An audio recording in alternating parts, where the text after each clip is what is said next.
Live struggle legacy. It's a whole movement. I got you, big baby. I keep the struggle live struggle, live music. Pay attention to how we do it. And so my dog who never made it out. Live struggle, I got you, homie. We breaking out, live struggle, live music. Pay attention to how we do it. And so my dog who never made it out. Live struggle, I got you, homie. The things we do when we down on our luck. Like a dolphin, anything to get fucked up. What you think? That we out here trying to get locked up? Desperation brings desperate measures trying to come. Hey everybody, it's your boy MP, Live Struggle Legacy, and welcome to the Live Struggle Legacy Podcast, Season 3. Now, real quick, if you haven't already done so, please make sure you hit that subscribe button, hit that like button, hit that notification button. If you're listening on a streaming platform, please make sure you hit that follow button, hit that notification bell, save, download, drop a comment, rate us, start a conversation. And if you're looking to promote your brand or your business, holler at me because we're looking for sponsors. Okay. So I have a very special guest today, none other than I want to introduce you all to the very incredible and powerful Lauren VanVajra, also known as the Alchemistic. She is a somatic hypnotherapist and a spiritual mentor as well. So we're going to dive right in. Thank you so much for having me on the show. Thank you for coming onto the show. It's a pleasure to have you. I'm very interested to learn more as we share with our audience. So this is the Live Struggle Legacy Podcast. So tell us about Lauren VanVajra and what is your live struggle? Tell us a little bit about your background, your history, however deep you want to go. Okay. Well, as hypnotherapist, I will be able to tell you that everything, almost every pattern, every struggle, every deeply ingrained belief that we have comes from childhood. Sometimes very early childhood. So really, there's no start and there's no end. But I did have a very deep imprint when I came onto this world. My mom had a cesarean birth, an emergency cesarean birth, and I remember, kind of had a somatic memory of that last year when I was in Mexico. It was crazy. I was laying in bed doing some breath work, just breathing in and breathing out, and I kind of just had this, because being that young, you don't have visual memories just because that part of your brain isn't formed yet, but just have this feeling of gloves and bright lights and just whoosh. So what that imprint does, because I studied on it for a little while, is it gives you the ground is always going to be pulled out from underneath me. And the birthing process between mom and baby, it's a symbiotic process. So when a baby doesn't necessarily get to birth themselves into the world, they kind of have trouble bringing their ideas and their dreams into form, right? So it's just an incarnational imprint, essentially, meaning that when we're born, we choose our imprints because they help us learn. Limitations create style, as one of my teachers say. But anyway, that was probably the first one. And then I was bullied my whole school career, from kindergarten all the way up through high school, just because I was different. And now I've learned, because I'm a human design projector, so I'm also a holder of a lot of projections. But there's no way a kid back when I was that age could have understood that concept, right? So I just thought there was something wrong with me. And I carried that into the rave scene in Philly when I was young. And that eventually turned into a gnarly 10-year heroin addiction. Yeah, I was I was a dancer at all the top clubs, like in places in the country, like New Orleans, not Miami. I lived in Miami, but New York City, Philly. So I just went deep into the trenches of life. By way of the rave scene. By way of the rave scene, having a deeply gnarly heroin addiction, and being, in that field that I was in, I learned a lot. So how did that? So one thing led to another, one drug led to another. It started I wouldn't say that. I would say that when you're holding a lot of traumatic imprints in your body, you want something that makes you not feel them. Mm-hmm. So it wasn't oh, I'm not scared to try this, so I'll try this, because I saw it growing up. Drugs were no stranger to me. So I wasn't really afraid, but it wasn't from one to the other. It was just different circumstances were different ones. The rave scene was ecstasy and ketamine. And then my best friend had a boyfriend who was a heroin addict, and he introduced us to it. So just kind of by happenstance, So intravenous? Yes. Okay. Yeah, I was in Philly. I was 19 at the time, and Philly was known for having primo. Yeah. So I did time, in this, and the people that I knew in there from Philly, they were all former heroin addicts. Some really incredible. I met some really incredible people. Oh my God! Have you seen videos of that park, Kensington, Allegheny? Oh my God! Not just the park, but the whole. I didn't even think they were real. I had to go and find out. So freaking real. Yeah. It is the energy there. I can still So feel you've been it there. in my body when I remember it. Yeah.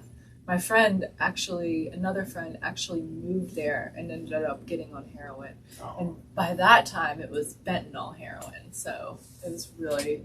Thank God that wasn't a thing. It was really challenging to get her out of that, help her out of that, She eventually did, and she's going to become a mother now. I'm so excited for Excellent. And that's such a beautiful thing to hear people come out. Yeah. Because I lost a cousin last year, right around Christmas. And he didn't make it out. He started with opiates and then went to heroin, and then it turned into fentanyl. And sadly, the police knocked on his mom's door. My aunt. But this isn't my blood cousin, but I've known him since birth. And sadly, they found him a mile away. And there were 4 other kids within this 5-mile radius. Oh, so yeah, it was from the same fentanyl. The same dealer. Mm-hmm. That's terrible. So, but on a positive note, it's a beautiful thing to see people escape that, especially when period. If you use it just to help you and your family, by all means, you're doing well. I'm a big believer in leading through example and being the change, right? Mm-hmm. You don't have to necessarily use that to save the world, but because you'll never save the world, right? But at the same time, it's pretty cool to see people that have been through these experiences and take these experiences and help other people. Yes. That's a beautiful thing. And there is a difference, right?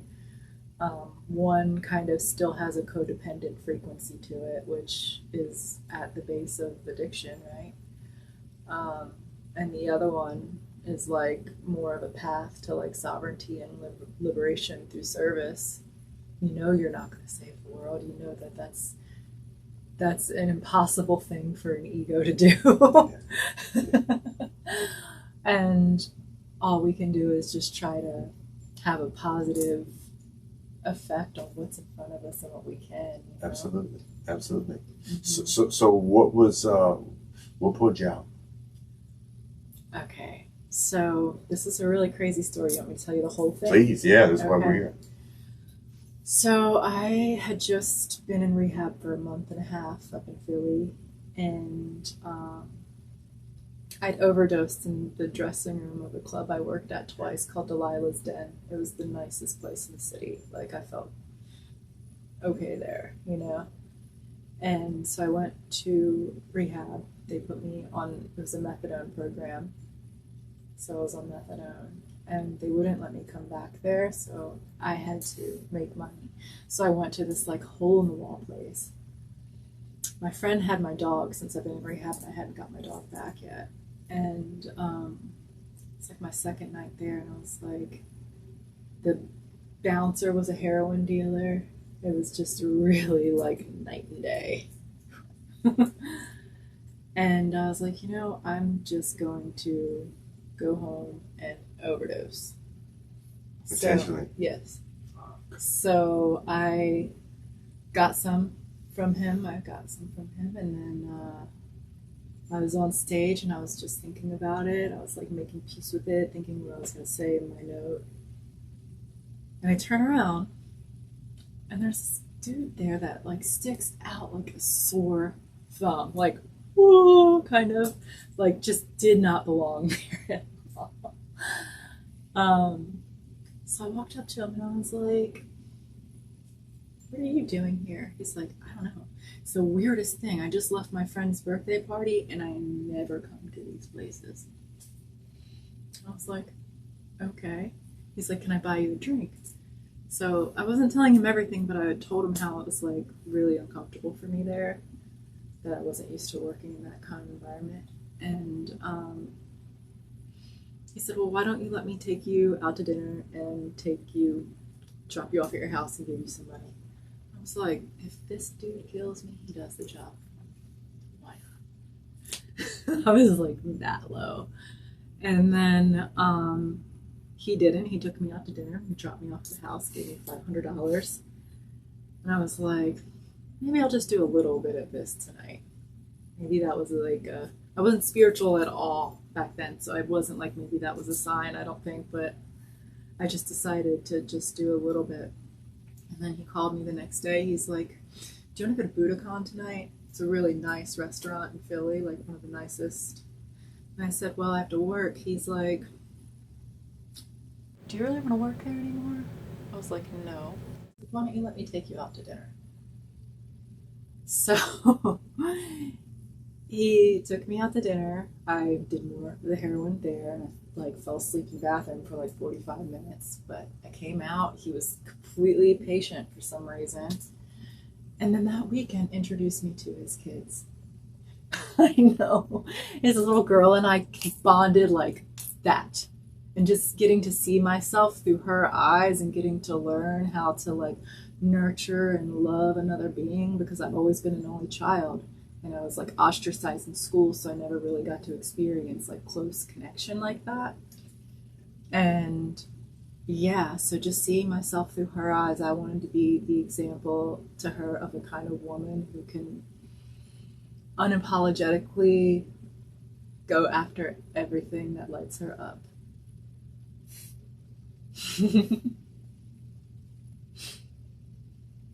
And so that was it. That was it. That's what pulled you out. Mm-hmm. So, and then that was it. Like, no, I mean, because well, I still talk to her every once in a while. Him and I have been broken up since 2016. I think we just had some karmic stuff to work out together, because I helped him through a divorce. I helped him have a closer relationship to his children, and Wow. So I mean, I don't know. I'm super spiritual, to the point of maybe like, I don't know. I'm not religious by any means, but I'm very spiritual, and I find meaning in everything. I don't believe in coincidences, and I believe in angels. Were you always that way when you were younger? I used to be an atheist. Yeah, me too. I did not believe in God for the longest time. And it was because of the pressure to. I grew up Roman Catholic. I went to catechism, and we had to go, and it just didn't feel right. And then I found out later on the exact same church that we were going to, and one of the I think his name was Father Maloney or something like that. They were touching kids there.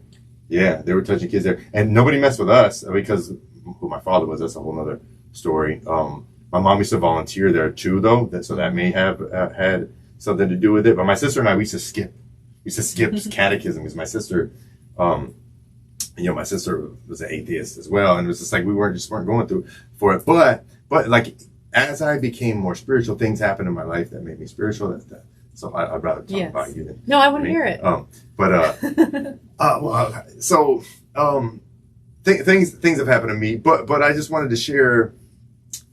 So I'll just say this.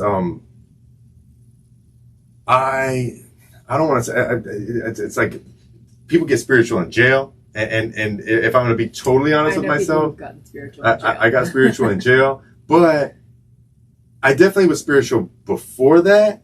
It just I didn't know what it was that made me spiritual. I didn't know the difference between religion and spirituality, and I thought if you're not religious, then you're atheist. I didn't, but now, like, I didn't have the awareness either. You know, and now I have this theory because I have a lot of friends that I care about that are like self-proclaimed atheists, but they have super high moral standards. And I always tell them, like, you're not atheist then, because if you believe in things that you can't see, namely morals, then in my opinion, you know, you're spiritual because these are spiritual concepts, right? I mean, that's a good point, actually. So, you know, and then it was just learning. And then honestly, I need evidence. I'm a Virgo, you know, like we need, like, everything needs to be.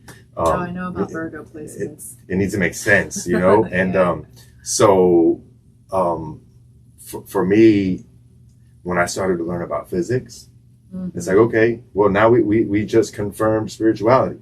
You know, totally. It's like, you know, some super religious, no disrespect if I'm like countering anybody's views here, but like, if you don't believe in karma, go punch a wall as hard as you can. For every action, there's an equal and opposite reaction, right? That may be a law of physics, but that's also a spiritual law, you know? Since we're on this, do you think that there are actually past lives, or do you think that everything's happening right now? One thing about me is I don't claim to know anything, but What do you think? I think that we're all energy. That's what I think. And I think that energy is recycled, right? It's neither created nor destroyed, right? I understand things through what I know, through what I learned in physics, right? And it's interesting because when I was learning those things, I was so low vibrational. Like, I was into the craziest things. I was not passing my classes. I didn't pay attention. I used to sleep in most of my classes or like skip them. But I went to physics all the time, and I always paid attention because fascinated. Yeah, absolutely. Yeah. And somehow I got I think I got like an A or a B when like everybody else was failing, and I was failing every other class. You know what I mean? Yeah. But yeah, I mean, so. It's a shame schools don't look at that and say, hey, let's start to drive you in the direction of that passion. Absolutely, yeah. Right? Yeah, why? But I mean, that would make too much sense. Because the schools now are built for the Industrial Revolution, which is done. I mean, I have if you go back to my previous podcast, I talk about how, you know, they're basically prepping us when you go from one institution to the next. Like, I can't tell you how similar my high school was to a medium-high federal correctional complex. Right, almost identical, other than you can't leave. Right, you know what I mean. But like control movement, got the bell. You got to have then in class hallway monitors, we got COs monitoring. Right, and even shakedowns. Like when I was in high school, we had to go through metal detectors. They would bring dogs in. They'd line them up by our lockers. Right, and same shit. They were just. I was prepared for prison. It's like, oh yeah, I did this in high school. You know, so it's when you start to like look at the underpinnings of all the systems in this country, it's shocking. Yeah, no, absolutely. But yeah, so I mean, to answer your question, you know, I believe that we return to source and then we're recycled. So in a way, yeah, we come back over and over and over again. I don't know. I mean, I get the concept of like we keep coming back and then learning and like do we get it right, and then when you don't get it right, you don't come back. I don't know.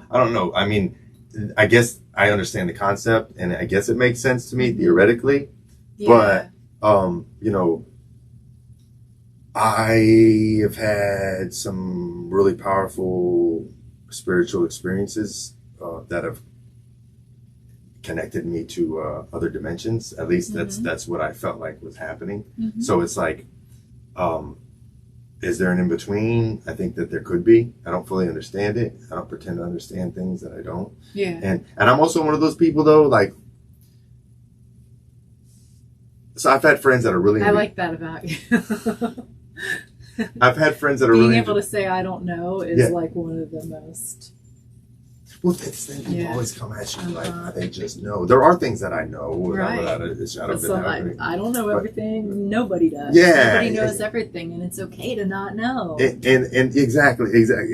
And so you know, I mean, I could only go off my level of experience. And I mean, so for example, like ghosts. I've had a lot of people talk to me about ghost sightings. Do you believe in ghosts? It's like I'd not that I'd rather not believe in them. I'd rather not go there. Yeah. You know what I mean? I've been terrified as a child from movies and stories. Like I've had family stories and all this. Some movies were traumatizing. What's that? Some of those movies were traumatizing. Oh, absolutely. Especially the ones that involve like possession and like, you know, and I've had some weird things happen within my family. Like The Exorcist. Namely The Exorcist. I can't even begin to tell you. I had a recurring nightmare as a child. Yeah. Recurring. Over and over and over and over again with the girl from The Exorcist. Yeah, like terrified. Traumatized. When I lived in New Orleans, I ended up meeting this guy who was actually the writers of The Exorcist's son. What was he like? Very interesting. He owned a club there, and I used to like go to his house after, and we'd chase each other around with swords and stuff. That sounds pretty amazing. It was really cool. So, my mom lived in New Orleans for a while. I have family from New Orleans, and you know, they do the ghost tours and all that. I love the voodoo shops. But I have no desire to go on a ghost tour. I have no desire to go. I don't know. Yeah. I mean, I'm not terrified of graveyards, but the thing is, I have reverence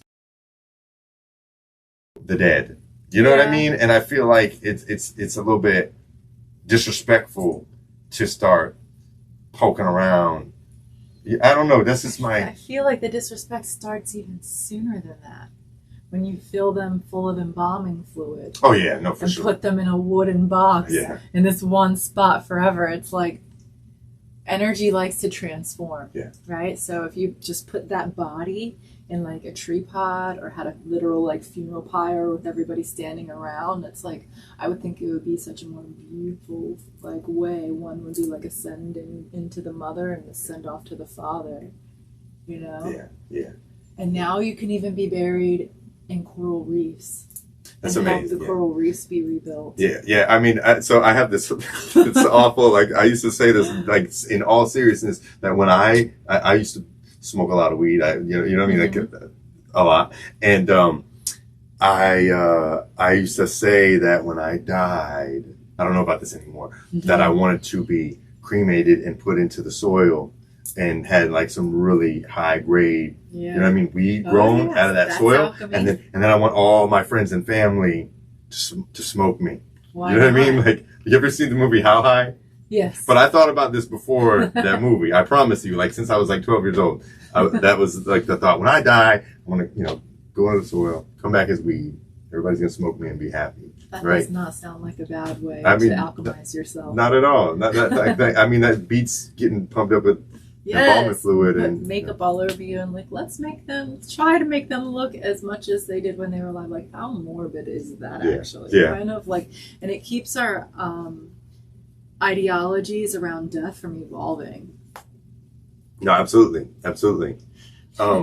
Yeah, I agree. Yeah, I never thought of it, how invasive that is, but it's pretty invasive. But sorry, I really want to use this time to dive into Lauren. Okay. I don't want to talk. I talk all the time, though. Right? I got 15 episodes. Fun conversations, and I'm sure good nuggets would still come out. No, absolutely. So and we can have like moments of this, and like we'll go back and forth between. Absolutely, no, I'm totally cool with that. Too. I just want to make sure that we get all of, because I know you have a lot of special gifts and services that you offer, right? So I just want to dive in because so I read your bio. The audience doesn't know all that, but so let's go back to, okay, so you met this guy who I see as an angel, right? Yeah. And that's what I see. And my understanding of like angels, demons, that sort of thing, it doesn't mean that person, I don't know, spirit exactly the way that spirit comes, but maybe spirit uses people, right? Mm-hmm. And I've also learned that I could learn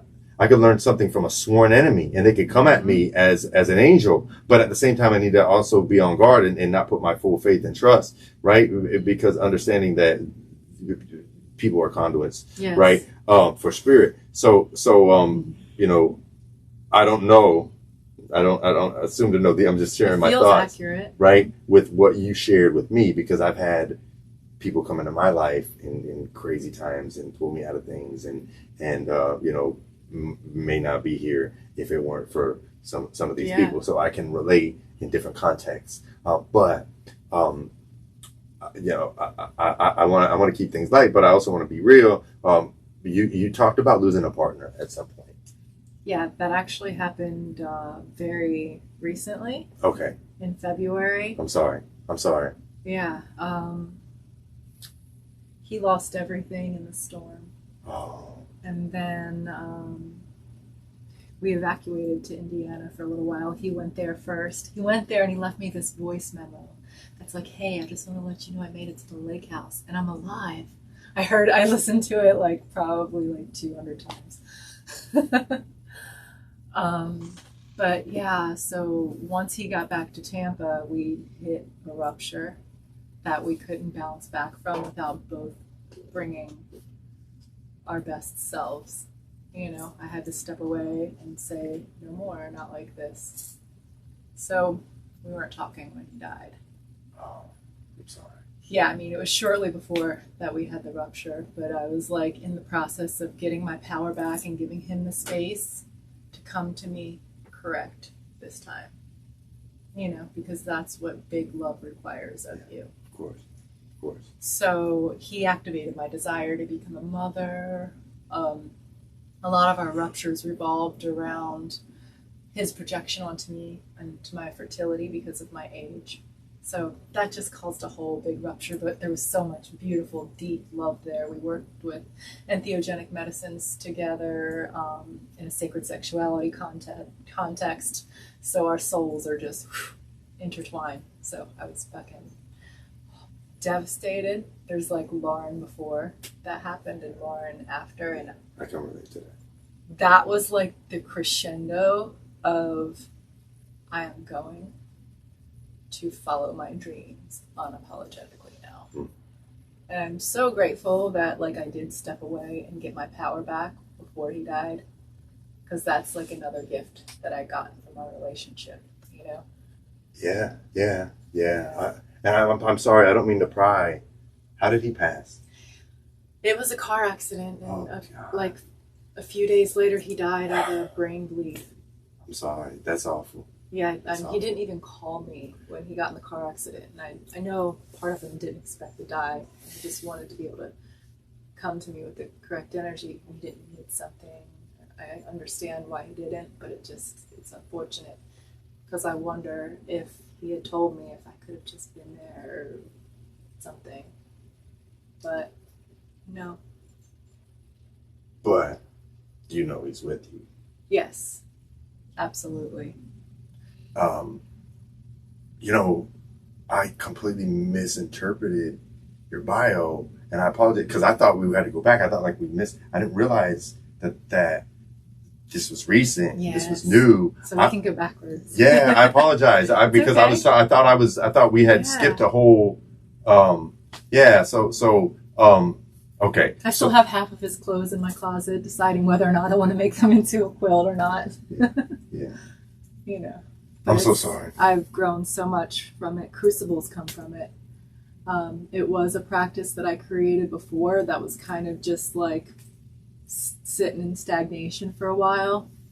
And then when I was able to start moving again and going back to yoga, because as you know, hot yoga, like it really opens things up. And I just think that like I needed to be with the grief and just, you know, sometimes stare at the wall for hours. My body was telling me that moving and trying to move it out too soon was a disservice to me. I needed to let it like consume me for a little while. When in February? February 22nd or 23rd. Nobody knows who died alone. Yeah, I'm sorry. I'm so sorry. I lost my mom February 6th. Oh. And I can relate to what you're saying because something in me changed when I lost my mom. Yeah. I'm not the same person I was before I lost my mom. And I don't know, there's something changing me where if it's not in alignment. Exactly. It's so easy to say no to, isn't it? Well, right now, absolutely. So I was fired from my job right after I lost my mom, and which was a blessing. I wanted to leave anyway. I was completely miserable. Yeah. You know what I mean? They fired me for like some really dumbass shit too. And then right away, same day, like I still was my dad, and I had like all these bills, and I'm like, I gotta provide. So I went and got a job the same day. And I'm like talking to my mom, like I felt like my mom was carrying me from place to place, you know, and then I thought the job was great. I really liked everybody. It was way down in Bradenton out of the St. Pete, but then the money just wasn't coming. And then the things that they were telling me to do and to make more money wasn't what I came on board for to begin with. So now you're asking me to do things that aren't in alignment. So there's so many jobs out there now that are doing stuff like that. Yeah, so everybody's selling, and then people. What I notice now, everything in this world as we know it, and is becoming disposable, right? When it comes to electronics, to actual cars, to like even Toyota, which is a really trusted high-end brand. I sold cars for Toyota. They're now disposable. Everything's plastic. It breaks. I broke this lady's seatbelt on a brand new Prius trying to get the thing in, and it just broke. Right, and it's like everything's disposable. I know everything used to be crafted so differently back in the day. Yes, metal seatbelt, yeah, especially Toyota. You know, and even the people are now disposable. Well, maybe that's always been the case, but it's become more and more the case because, like, okay, here's why I was fired in the hearing aid business. Because if I had my best month, I was selling hearing aids. I had the best month I think I'd ever had in the company. And I owed them a little bit of money because it's on a draw, your straight commission. Oh, wow. And then rather than pay me and then get a little bit of the money back, they just fired me, took the money, hired somebody else. They're gone. So now that's what they're doing because you either get salary and a 10% commission or your straight commission, you get 20% commission, right?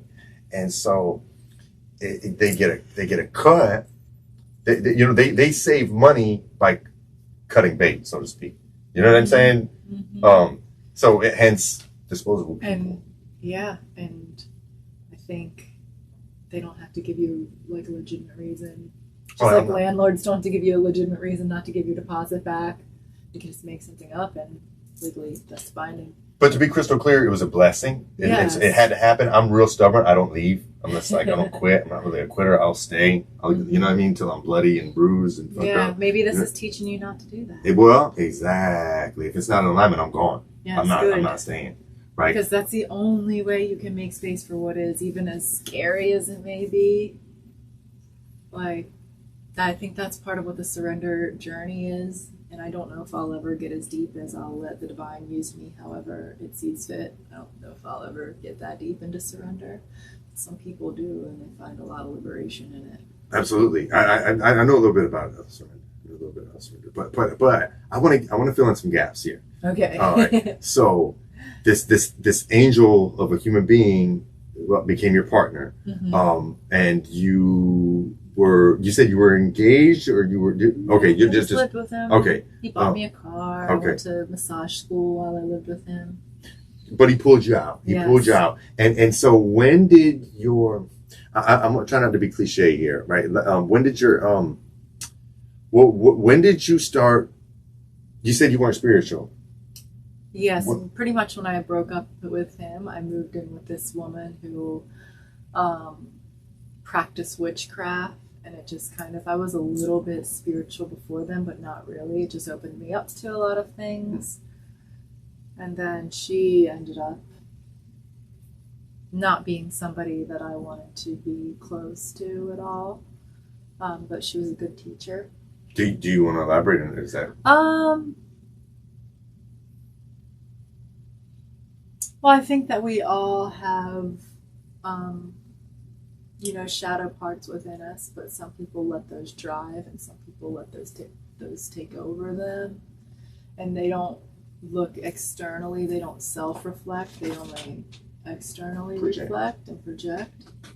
So, something like that. Okay. Yeah, it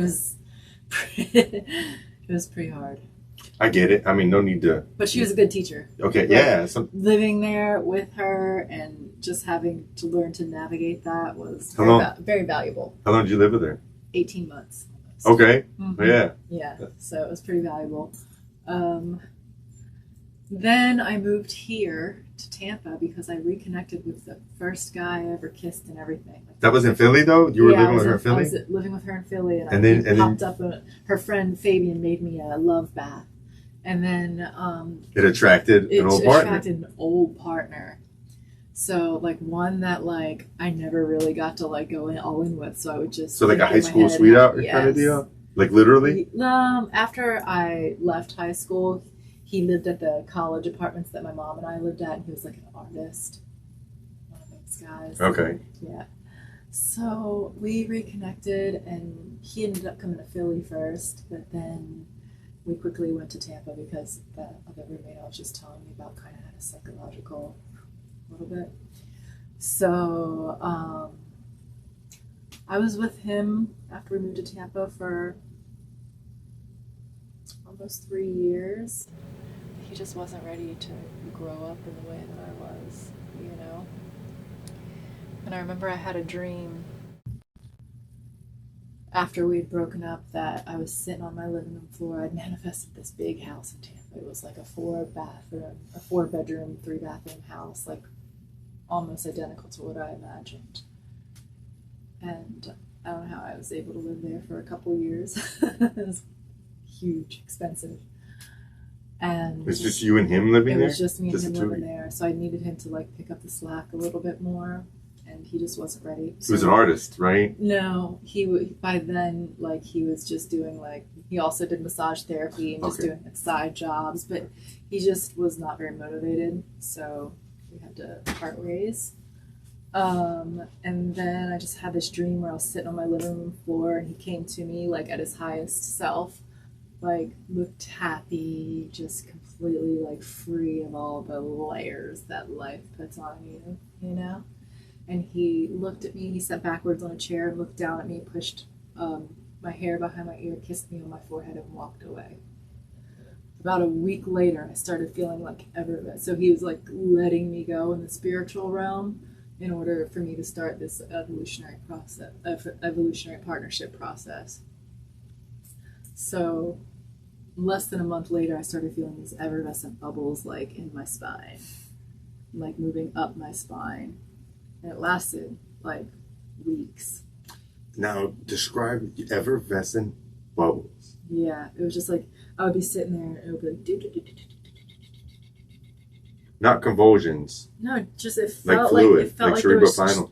Yeah, like champagne being let out from the base of my spine, like through my spine. I was like, whoa, you know, like the effervescence of like champagne or something like that. And right before that, I decided to do a podcast called Men Have Feelings Too, Who Knew? And I was looking for some guests to be on that podcast, and I saw that a guy just got done holding a man's tree. So I was like, oh, he'd be perfect. Let me ask him. We met on Zoom, and there was just like something that like we clicked. There was like a recognition of some kind. So our first date was an ayahuasca ceremony while I was having this like energetic process. And that night I like completely just purged so much. And I just sat there in the grass there in Lakeland on the Seminole land, and like I was like, whoa, I just came home to myself. It was just like an instant, like, called back my soul or something, or this another soul stepped in or something. It was like an ensoulment. It's crazy. And then we just had a really intense, like, tantric experience for a couple months. He asked me to be his partner, and I said yes. Then we went back home because he lived in Maine. About a week later, cried and broke up with me over Zoom because he said he couldn't do it. He couldn't give me what I needed. I'm like, I don't understand. I don't really feel needy, but I'm sorry, real quick. So this isn't the artist guy. This is somebody that you met on your spiritual journey. Yes. Okay. Sorry, I just wanted to. I missed. Yeah. Sorry. Yeah. That'd be good. Mm-hmm. And then, so I had to work through everything that was like we both had stuff coming up as a result of our connection because we worked with medicines and sacred sexuality, and that definitely agitates things to the surface, right? And so we were both dealing with that for, I mean, even still. But I've called in 2 other partners since then, and each of them were an evolutionary process. So while I was with him, I was in Sprouts, and all of a sudden my heart just started like boing, boing, like all these bubbles and energy was just shooting off in my heart, like it was opening, and I was just laughing in the store. And yeah, so I think that was an activation of that. And then my next partner came the day after my dog died. He reached out to me on Instagram. He's like, I know how that feels. My dog died too. You know, he's like, my dog died like 8 months ago or something like that. He lived in LA. So he came, because I always said as soon as my dog died, I had my friend there from Brazil. She's a shaman. And we did an ayahuasca ceremony at my house. And I was talking to one of my friends because she had just gotten back from the Serengeti. So I said, you know, when my little man sheds his body, I'm going to sell everything I own and go live in an eco-village in Costa Rica. Did not know he was going to die a week later. Yeah, he died a week later. He's like, all right, Mama, you want to do that? Yeah. So I said, I'm honoring that. I sold everything. He came and helped me with the estate sale. Stayed 9 days one time, stayed 5 days. I came and stayed with him before I went to Costa Rica, and then got me a place in Mexico for like a month through a friend of his. And then ultimately did the same thing. Seemed as though he was falling really deeply in love with me. He even shared that with a friend whose girlfriend shared that with me, and I felt it.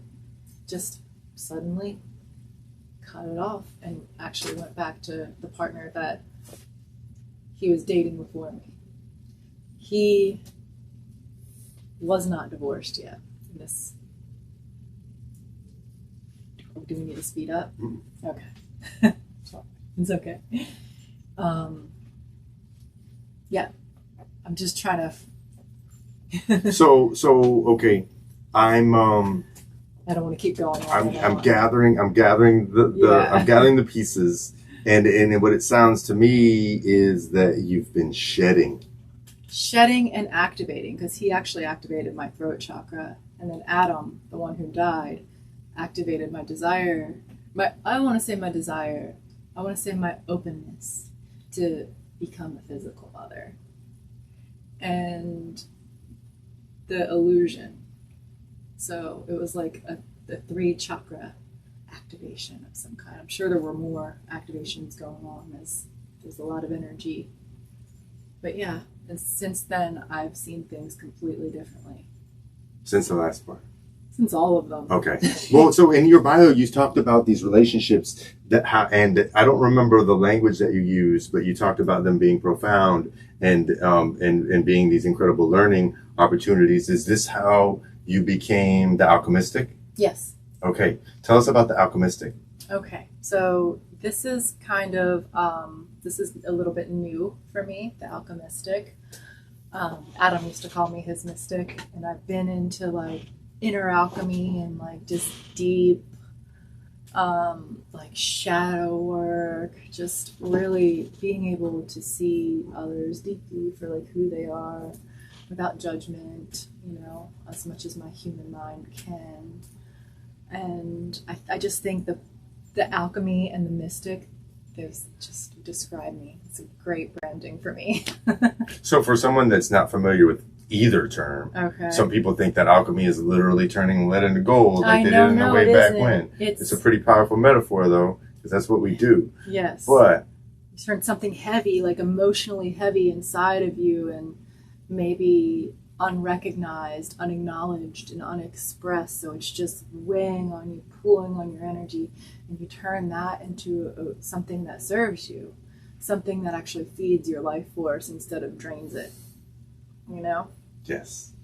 So, and also the alchemistic knows that while accoutrements are nice, they're not really necessary to make magic happen, because it all happens within this container. And that's why it's really important to harmonize. So we all have two energies within us, masculine and feminine. And we've projected a lot onto what that means. But it's just different channels of energy that we have in us. Absolutely. And once we can find the harmony of that for us, and that was essentially the teachings of Jesus, wholeness. And you can make even deeper magic when you have the external countersex part. So it's not only inner union, but like once you do that process, it shows up in your outer world as well. So it's just a way to kind of engage with relationships as an evolutionary process. Like how can I evolve with this person? How can they activate something within me? How can I activate something within them? What do they have to learn? And sometimes they could be like really subtle. This is stuff you don't even have to try to really do. But also some of my ideologies have evolved around relationships. So are we talking about sacred sexuality right now? That and just spiritual energy. Okay. You okay. know? Of course. Yeah. But, well, okay. So... but conscious relating too, like deeply communicating and sharing like how you're really feeling. Like people say unconditional love this, unconditional love that. The thing is you can't unconditionally love a person because it's still based on the condition that they're them. Mm-hmm. Exactly. Like, exactly. What attracted you to that person to begin with? There was a condition. If I unconditionally love Adam, that would mean to be if he showed up as somebody completely different that next day, it wouldn't matter, right? So it's conditional based on that they're them, and based on like the love can be unconditional, but the action of it is never unconditional. So the action is more of like a deconditioned love. You say, I'm going to try to bring my clearest self to this relationship. I'm going to do my best to see my patterns and see my conditioning and see where I contract around that energy of love and see where I hold back and see where I, grasp. It's like a journey of radical self-honesty, letting yourself be deeply seen and being deeply seen by the other and seeing the other. Yes. Yeah. No, absolutely. Okay, so but it involves sacred sexuality. So within this context and your experience, right, and your journey, all right, does the alchemistic does that come before the sacred sexuality, or was it the sacred sexuality that the alchemistic is really just my branding? Okay. Yeah, it's not like it's more for branding than anything. Okay. So then tell us about sacred sexuality and what that means to you. Okay. Well, I think our sexual energy is the most powerful thing on this planet. And for centuries, it has been twisted and distorted and kind of taken from us and used against us. So to find liberation from all of those ways that it's been suppressed in the way where it's been either repressed or we were taught to believe that the over expression of it and the exploitation of it is empowerment, which is untrue as well. Like who you share sexual cords with is really powerful. As a man and as a woman, but especially as a woman, because a woman's body tends to be an alchemical container. So, we're more receptacles. But for men too, men pick up that same energy, and your body just does something different that I don't completely understand because I'm not a man.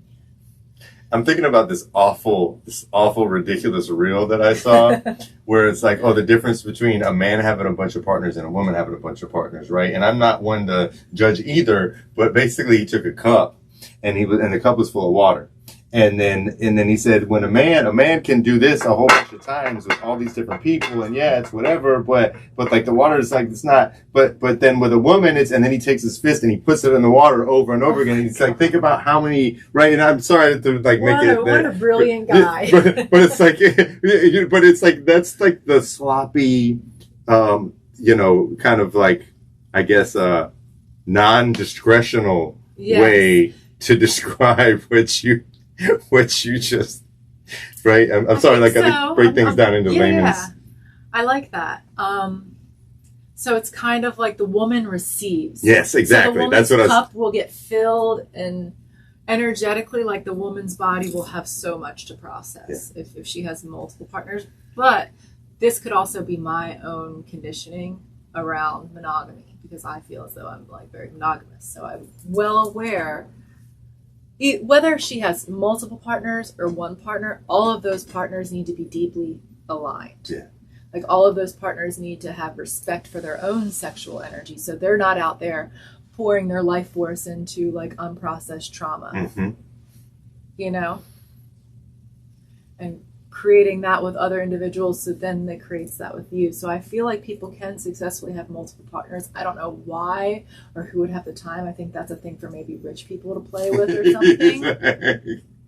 But Sorry, it's true, right? Like, I mean, because they get to do all these fantastic things and have these fabulous nights with other people, and they're all close friends, and like that can even be done in like a spiritual way, and it's really beautiful, but it takes a lot of resources. But more often than not, it's done in a subconscious way that leads to a bunch of karmic debt. More often than not, it's a way to avoid really deep intimacy because you're scared to go all in with one person. Because I'm listening to you explain the way that you manifested these partners. You even did rituals to manifest these partners. Just the right? One. Okay, and it worked, right? Now, I think about how, so like I've shared this story. I've shared this story a couple times, and not everybody like appreciates it. I think you could probably appreciate it, maybe. Sure. But so you know, before I went away, like that was like my coming to, so to speak. Okay. You know, how old were you? Well, I went away when I was 22 years old, and I came out when I was 31. Wow. And so my whole 20s, right? And that's a lot of like sexual activity during that time, and I was not sexually active in prison. Wow. I mean, I had I bet that sexual energy, but and there were plenty of sexual things going on around me, right? We don't need to. You probably like cultivated like a deeper like cleansing of your own sexual energy that way. Well, I'll tell you. So one of the people that introduced me to yoga, I got introduced to yoga. I got introduced to Kundalini. I got introduced, and it's just incredible the way. Like, okay, one of my favorite all-time books is Think and Grow Rich, right? And I love Think and Grow Rich because not everybody gets the language that we speak. That's why I like to really break things down. Like, okay, you know, what is an alchemistic? What is alchemy? Yeah, I try to do that right? too. Like sometimes, even though I really try not to, I do assume that like that's just basic knowledge. And well, you know, ultimately, that entire book is about alchemy. That entire book is about sexual energy and transmuting sexual energy. One chapter says it, but it's really a lot. The entire book is that, right? And it's a spiritual book, even though it's presented to you like a money book, right? But spirit, right? So like you said about your friend earlier, he was a babalao, but he was presenting as something else, right? Exactly. It's a way to like teach people in kind of like a sneaky way because they'll listen to what you say more. Yeah, like when I used to make music back in the day, I was like super political with it. I try to avoid that now, but I would always say I would make like these club songs. And then I would make these super political songs that none of my friends liked. They'd be like, no, political club songs. But I'm like, well, first I got to give them what they want. Yeah. And then I give them what they need. So I give them the club music, and then I sneak in like heavy. You know what I mean? Yeah. So like that. It is. But like, okay, when I was into super low vibrational things, when I was, pre-prison, the deeper you go down, the higher you're able to go up. Well, yeah, exactly. And but I, you know, really high sexual energy, and it just attracting, you know, just not healthy dynamics in that field, right? But then like I went to prison and, you know, started learning about things like semen retention and setting it up, so to speak, right? But I also went to a doctor because that doesn't work for everybody. That's a whole other thing. I don't want to get into all that. You know, without getting too off course here. Don't go off course. Okay, perfect. So like I used to try to practice that, and it would like it didn't. My biology wouldn't stand for it. You know what I'm saying? Like it would find its way out, so to speak, right? Without going into details, but there was this guy that I used to do yoga with, right? He was actually trained to be a UFC fighter. So I had some unbelievable teachers. I had spiritual teachers. I had the teachers that were super traditional with the Iyengar, long holds. And then I had like Black, who was like the homie. He was like a Ninja Turtle. Like he was literally like a man had like a six pack on his back. And he was super spiritual, but he was more spiritual in terms of like meta netter. You know what I mean? Like comedic principles, which I'm very much on board with. Matter of fact, I was first introduced to yoga as Egyptian yoga, not the I like Egyptian yoga. Absolutely, Egyptian right? Muada Ashby. That's the very first yoga book I read was written by a guy named Muada Ashby, and it was called Egyptian Yoga, and it talks about how yoga is on the pyramids if you pay attention, and it predates. The Ankh and all. Exactly, right? Exactly, and so, but Black used to fast every single Monday, and he would always, we would work out. We would call it a car. All these groups, like your car. I mean, in the grand scheme of like prison vernacular, your car is like your set, your gang, your whatever. Okay. So you people group up, and like let's say there's a fight or something, then you know that your car is gonna be there for you, right? Even if you're not into politics, like it's just, but that kind of would what's the word? Transcend into, other areas, just the people you hang out with, the people you eat with, the people you exercise with, right? And so I would work out with Black, even though he was from South Carolina. I'm from Florida, but there was another guy named Big D. He was like a muscle man. And he would work out with them. So this is like not like your regular workout people. I really looked up to these dudes. They were like in incredible shape. And I would see that it's the really cool thing that I can say. This is when I first came in. So I'm the skinny little dude. I first came in, and like they're doing things, and I'm thinking, oh, well, I hope one baby will be able to do that, and then thinking I can never do that. And then before years later, I'm in a different institution. Now all of a sudden I'm doing those things that I saw Black do, and I thought I'd never be able to do, right? But Black used to talk about all kinds of things, like women back home, with sex, whatever, and he would talk about how he masturbates every single day, but he doesn't ejaculate. Okay. And like, you're like, wait, what? Yeah, and he would say that it gives him power, and it's like how he charges himself up, so to speak, right? So that was early on, and then of course I'm reading all these books, and then I read this book about the pineal gland and the cerebrospinal fluid and how to decalcify the pineal gland and the things that we do that calcify the pineal gland, right? And so many and then I learned about Kundalini energy. I had experienced Kundalini energy, thinking that it was and what do they call it? When you have like a trip that comes back, a flashback. I was thinking it was a flashback, but it was actually me experiencing Kundalini. I didn't see anything. I felt like I was being electrocuted.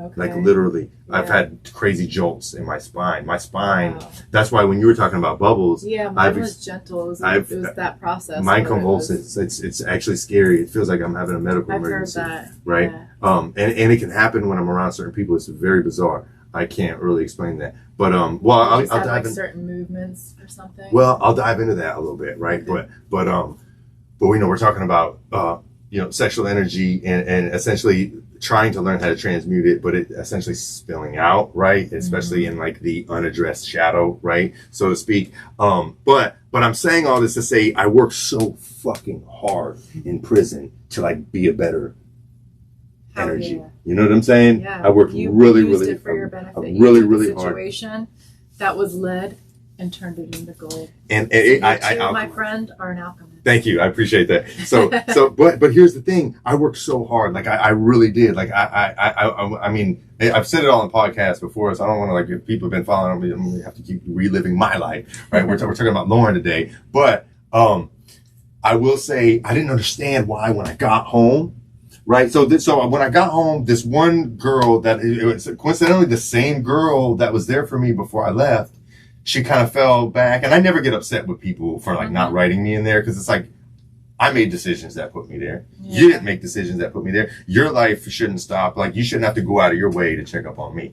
It feels good when you do. It hurts when you don't, but I'm not holding you, you know, like, you know what I'm saying? Mm-hmm. So, but it just so happened that right when I came home, She was like the first person to send me a friend request on Facebook. My sister made me a Facebook. I was living at the halfway house. So we got together. Super cool girl. Really incredible. Like did all these things for me. And then like, I didn't realize it, but in her mind, we were more than what we were. Right. Okay. And in my mind, I was like kind of, you know, I've been away all this time. I haven't been sexually active. I'm not trying to dive into like a very, I'm not trying to like be poly whatever, but I'm like, at the same time, I'm not mocking anything. I'm just, I know. So, you know, but, we had this really embarrassing thing that I did this really dick thing, not intentionally, accidentally. And, like I said, I sent her a picture of somebody else. And then it was like, wow, what it really, and I did it in such a dick way. Like, it's irrelevant. I've done some terrible things in relationships. So I didn't mean to. It was a total accident. And then I tried to play it off. And instead of like lying, I was completely honest. And I was like, you know, I knew that she at one point was into girls. So I was like, well, what do you think of her? Right. And just like trying to play it off, you know, but also genuinely like, what do you think of her? And, it really hurt her feelings, which wasn't cool. And then it was like, okay, well, now we got to have this conversation. And like, I never meant to disrespect you. And I'm sorry that, you know, we didn't better communicate this. But anyway, that thing kind of cycled out. And then, there was this girl that I used to be in love with in high school, right? But she wouldn't give me the time of day because she said she didn't date white boys, even like she was pretty much a white girl, right? She was like Hispanic, but like didn't speak Spanish, you know what I mean? And anyway, but I used to be in love with this girl in high school. And I never had the nerve to talk to anybody. I remember in front of all my friends, I went up there to try to talk to her and like got shut down and like front. Yeah, it was not a great moment for me. But she was going under a different name. I've been looking for a partner that feels like the right fit for this show. A brand that shares the same commitment to quality, comfort, and a better lifestyle. After a lot of research, I found exactly that in Cozy Earth.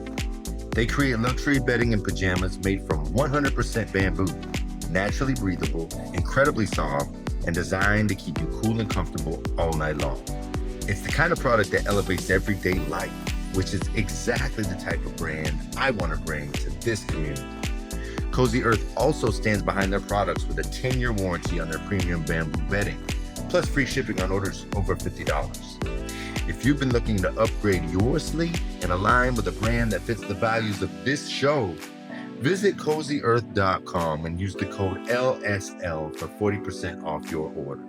That's CozyEarth.com, code LSL for 40% off. Right?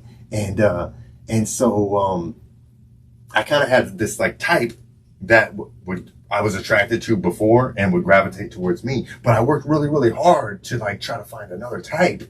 Like that was healthier and more in alignment. Was that easy for you or was it weird? Well, that's what I'm trying to say. What was so weird for me is that same girl came through a different name through Facebook. And I thought we had this incredible healing journey because I knew all these things from her past. Like I knew she had done porn. I knew she had danced, right? And one thing about me, I'm not one to dive deep into questions. Like I'm not, you know what I mean? I don't like people questioning me, so I don't really do that. You tell me what you want me to know and, you know, we'll move from there, right? So, she had mental illness that I thought it was just mental illness. And, I ended up catching her smoking crack in my bathroom. Yeah, that wasn't fun. And then I found, in the trunk of the car, she had like a whole industrial box full of condoms and like there was a lot going on. She had a lot going on, way more than I thought. But where it got kind of crazy is she had a boyfriend the entire time, right? Okay. And would, you know, tell me about him. And then one day she found a hair on the floor at my house. And I remember a friend, I had just got out of prison, a friend that lived out of state came into town. She gave me all these gifts. There was nothing sexual about it at all. And she gave me a bunch of gifts and then some of her hair was on the floor. So she saw the hair and I'm like, well, first of all, you have a boyfriend. So what does it even matter that hair is there? But if you really want to know, and I told her the situation and then somehow she attacked me, bit me, spit in my face, all these other things. And, she tried to pay somebody to hurt me. Oh Luckily, God. I knew who that person was. And they're like, you know, this girl's going around, like, whatever. And it's like, wow. But anyway, and she had money, too, like, because of what, so it's just a really crazy thing. So then I went from that to, okay, I need to stop trying. You know what I mean? So I And then I went to my first yoga class in the real world, even though I was already teaching yoga. I was teaching yoga right when I got home, but I learned in there I'd never been to a class. I went to my first at this like fancy high-end yoga studio that I shall not name, because I worked for them for a short period of time. Okay. We didn't see eye to eye. But case in point, I met the mother of my child there. Really? Right? And we hit it off. And for the first time, I had a relationship that wasn't based off of like unhealthy things. And we did kind of end up going down to, nothing crazy, nothing like what I was used to. But I mean, my child, who is my everything, you know, I wouldn't have my child. So it's like I have nothing but love and respect for her, even though we didn't see eye to eye. And like things weren't always love and respect. They never are. Not the real relationship. Yeah, exactly. So you know, but I'm saying that to say like how we attract partners and sexual energy, and without going on and on and on about this, somehow, so it didn't work out. It did not work out for reasons we don't even need to talk about. But I was really hurt. You know what I mean? And then I went down like a kind of a dark path because like the partner that she found like was like I knew him, and like it was a similar community, and just kind of a weird thing for me. You know what I mean? Like they had a child, and I just kind of like was feeling like I wanted nothing to do with that. Even though yoga and fitness are my, but it's like just in you had to step out of that community. Exactly. And it just was honestly kind of grossed out by it, right? And you were really hurt. And yeah, absolutely, I was. And to be real, but I was also just like disappointed in people, right? Because like of certain things that I'm not trying to attack people's character, but totally. You know, the dude wasn't a stand-up dude. Like he did some not great things to her, and then it's like to see this community who, you know, has followed me and trusted me, and you're still following and trusting this guy. It's like, I don't know. You know what I mean? Like, I'm not telling you, hey, leave him, come with me, but it's just a whole idea of like, if you don't see through that. I know. I've stepped out of certain communities for a very similar. You know, and it became what one of my previous partners would call these energy orgies. She calls them these energy orgies, right? You see these. I don't want to name any groups because I don't want to single anybody out and make them feel weird. But some of these groups where you go and there's these people and they're on this healing journey. They're maybe not really sure where they're going with it, and their energy's kind of all over the place. And everybody gets together with the intention of healing, but you got a lot of unaddressed shadow, right? And so, and then that's my whole thing with the healing journey is like, it's a cool thing to do, and I think that's a great thing to trend, right? First of all, if something should be trending, it should be healing, right? But everybody's not sincere, and everybody's not real. Just like any area of life. Yeah, and then they start to flaunt their spirituality like jewelry. You know what I mean? And just like a lot of jewelry, not all of it's real, right? And so it's like there's this book called Cutting Through Spiritual Materialism. I've read about half of it. Okay. So,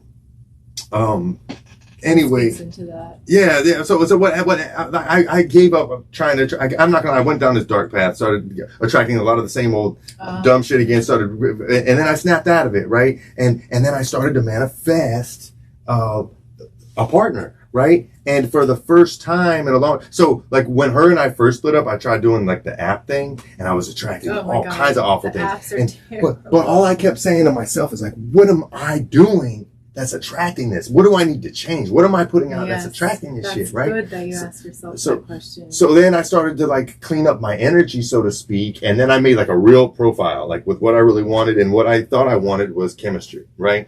And I got that. I got chemistry. I attracted a partner who I was thinking about what you said when you talked about, you know, the India, what's the term? Basically therapy through psychedelics. 5-MeO-DMT, Bufo.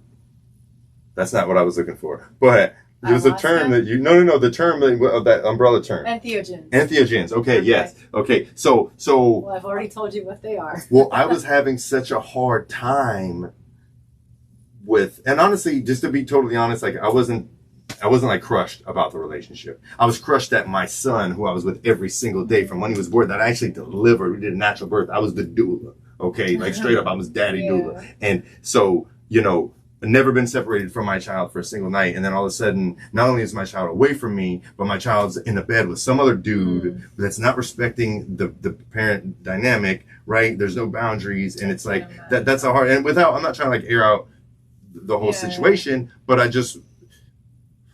I experimented with psychedelics therapeutically to help me accept a situation that I didn't have control over, namely my child, right?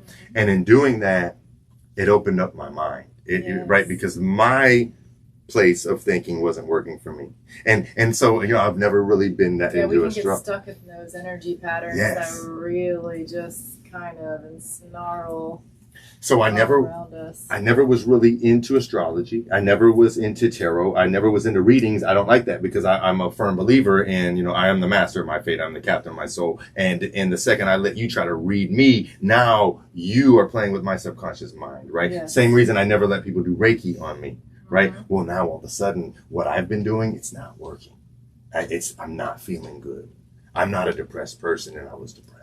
Yeah. So I tried the fungi, and it opened up pathways, and then I was open, and now I'm doing all the things. I get tarot readings. I got a Reiki. I'm going to see the psychic empath, right? And she was amazing. She was actually amazing. She brought me to my inner child, right? And it really incredible stuff, right? And so at some point I decided that I was honestly kind of disgusted with the opposite sex for a little while. Not like chemically, but in terms of like, I wanted nothing to do with a partner. I was just thinking like, I'm not going through this again. But then when I finally was like open and I made this profile and I attracted this woman who like gave me a life-changing experience, right? And I thought maybe it was just the mushrooms, because you said something about how you kind of melted into that person. That's literally what happened. We started to melt into one another, and I started to connect in a way that I had never connected. So there was chemistry, right? Yeah. Unbelievable chemistry. I mean, we fell in so fast. So mind you, this was 3 years after my son's mom left, and I never let my child be around a woman up until I met this woman. That's how good I felt with her, right? I felt like she could meet my child. You know what I mean? And so I thought it was amazing. I thought it was my person, like everything great, until it came down to what needed to alchemize. That's the whole point. And it's like we had chemistry, but there was no alchemy, right? And I can't sit here and say like it was all her. It was me and her. Yeah. The mirror. It was the mirror. I showed her everything that she wasn't addressing. She showed me everything that I wasn't addressing. That's what evolutionary partnerships absolutely That's do. exactly right. And rather than do the work together, it just became, okay, well, insults or whatever else. Just the low vibrational stuff that starts to happen when emotions take over, right? And then we're not operating out of this higher place, we're operating out of this lower place. It's easy to get into that. Well, especially when that's a big part of the chemistry, right? Yeah. Right. That's not fully alchemized, right? And so that was the whole thing. Like, it was like a jealousy thing, but then, and then rather than me look at it, it was like, well, I mean, I've had all these female friends forever, and like they're gonna keep being my friends. I'm not a cheater. Like I don't want. But there was legitimate too. But there was a lot of legitimate because I was leaking energy. Okay, right. Like I'm liking pictures, and then the pictures that I'm liking, they're like light porn, soft porn, and I didn't fully realize that because it's a habit that I had always had. It was disrespectful. So that's where I was like, you know what? I think you're a little over the top with it, but it is disrespectful, so I'm going to make some adjustments. But then it became like, okay, that's not enough. You got to do more. And then where are you really at? And it's like, okay, well, I mean, you're afraid you're going to lose yourself by like. Well, that's the whole thing because it started to kind of leak into. Deferring to her. Well, it started to kind of leak into the podcast a little bit, right? Because like the thing is like I want to be able to have all walks of life on this podcast. I don't want to say, oh, you sell sex, not on my show. You know what I mean? Yeah. And it's like, if this is who you are, and this is your authentic self, and this is your story, and you want to, you know what I mean? Like, and then let's figure out the why behind that, and let's figure out, what makes a person go to that, and like, and okay, is this something that you want to be doing, or is this not, right? And are you doing this out of desperation, or is this like a passion thing, right? And because I've had both, I've seen both, you can right? hear some very interesting stories and valuable information from people that are in the sex industry. Well, absolutely, right? And not, but when you think in terms of sexual energy, and you know, a lot of people with high sexual energy, they get into spiritual work, Yes. right? And that's again when we talked about early on, you know, that life force energy, that the spiritual energy and sexual energy go hand in hand, Yes, right? they do.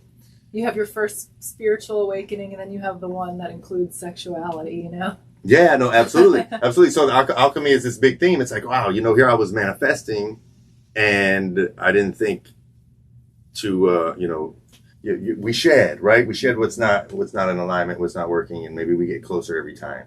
Does that make sense, what I'm saying? I pick up what you're putting down, for sure. But I've said enough. So let's talk about somatic hypnotherapy. These are cool stories, though. I'm having fun.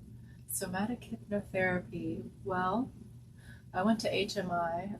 What's it's that? a school in California, probably one of the best hypnosis schools. What's it stand for? What's the acronym? Hypnosis Motivation Institute. Okay. Cool. So I went there during COVID. They didn't have their program open up online, but because of COVID, I was able to attend that school. So it actually really worked out well. And I became a hypnotherapist. It activated a new level of my journey, you know, of self-discovery, because the spiritual journey is like the journey of like radical self-honesty, really getting to know you in and out, accept and love all those parts I used to dismiss, banish, The alchemy. and holding paradox. Yes. Right? Yes. So that was a big initiation for me. The somatics came just from like having my Kundalini experience, and all of a sudden my hands would like move like that, and just during my processes like learning breath work, I've learned how important it is to bring the whole body into the experience. So I do a lot of movement and breath, and I invite them into feeling sensations in their body and developing a deeper relationship with their body, because each and every one of us have a unique expression of wisdom inside your body. However, a lot of the conditioning and programming that we have cover that up to where you don't believe you have access to it. We lose search for instincts. Yeah.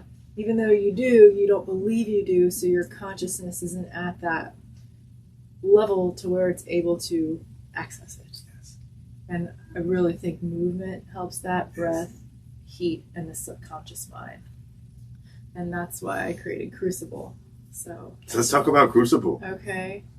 I had this somatic practice for a couple of years. I actually taught it at a Tantra festival in Miami before I went to Costa Rica. But it wasn't until recently, until I started going back to the Body Electric after Adam died, that I'm in the hot yoga studio and I'm like, oh my God, my practice needs to be heated.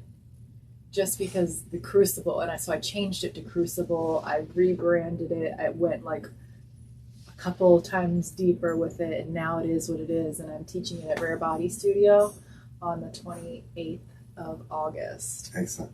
Yeah, and I plan to teach it like once a month out in the community somewhere.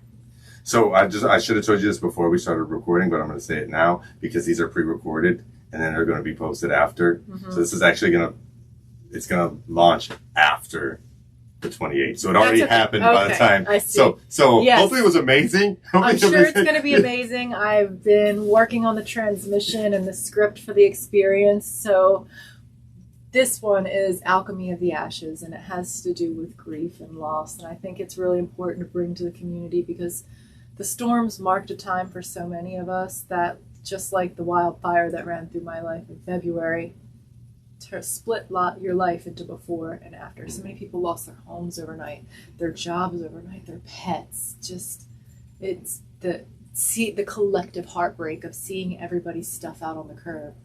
So it's really important to bring this, because once everything falls at your feet and all you have left is the ashes, this will give you the space. Once you give yourself the space through movement, breath, allowing that energy to be there if it wants to, because sometimes it's not ready to leave, you know? But when it is, it's because something in that ashes is ready to awaken. And it only will have awakened because of the loss. So that loss also becomes an alchemical container. So it takes you on the emotional arc. I curate a playlist to kind of take you deep down into the grief and then bring you through the acceptance and the gifts. And then I finish with, it's built on Hermetic principles, because after the breath work, we have the masculine structure. Because to make magic, you have to combine masculine and feminine energies. So in the beginning, the masculine structure is like just a short sequence of structured asanas. And then I guide them into free form movement. By then, through the breath, through my cues, and through the movement that they've been doing, they'll kind of be informed on how their body wants and needs to move.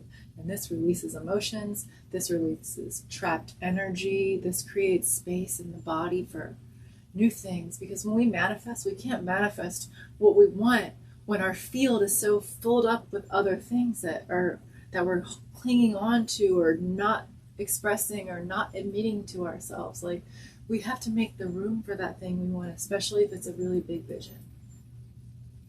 You need to create the space. Yeah. Absolutely. I'm learning. So I'm creating the space for them to create the space. That's beautiful. I love that. Yes. Okay. So like real quick, we're throwing these words around, right? That to us, or let's break it common down. language. But let's talk about the difference between chemistry and alchemy. Okay. What do you think the difference is? So I think that that chemistry is just kind of like what we're made of, right? What makes us tick, whether it be like you talked about DNA code, whatever, all the way down to like I mean, I guess we could break it all down and simplify it to carbon, whatever else. Or it's incarnational imprints. Yeah, right. But like, you know, literally chemistry, right? And so it's basically what we're made of, so to speak, right? Okay. And I like to think of alchemy as like the effort that it takes to change that. Okay. If that makes sense. So the chemistry is the initiation, and the alchemy is the work that sustains that and deepens that initiation. So I mean, so when two things touch, that's chemistry that could cause an alchemy if we allow it. If we allow it, yes. Or sometimes we have to allow it because we get dragged down the street by our hair or die.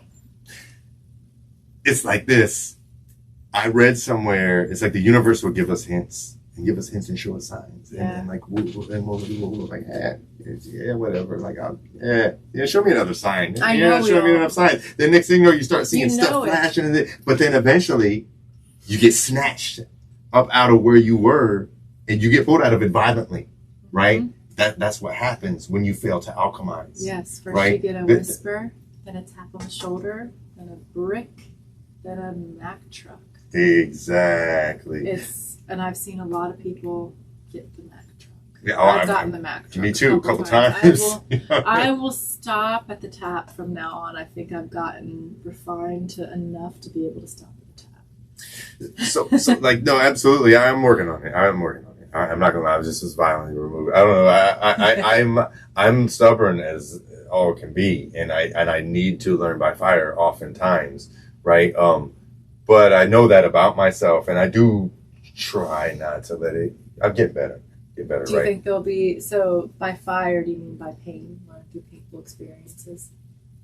Because that's been my journey as well, but I don't think it has to. I think once we that fire clears everything, we can actually learn, we can alchemize that and learn through loving experiences, learn by being supported, learn by being safe, learn by realizing that, like, the universe is very neutral, but it's a mirror for what you're feeling inside. So once the fire and the pain burns all that stuff away if you let it, then you can start having a different level of experiences.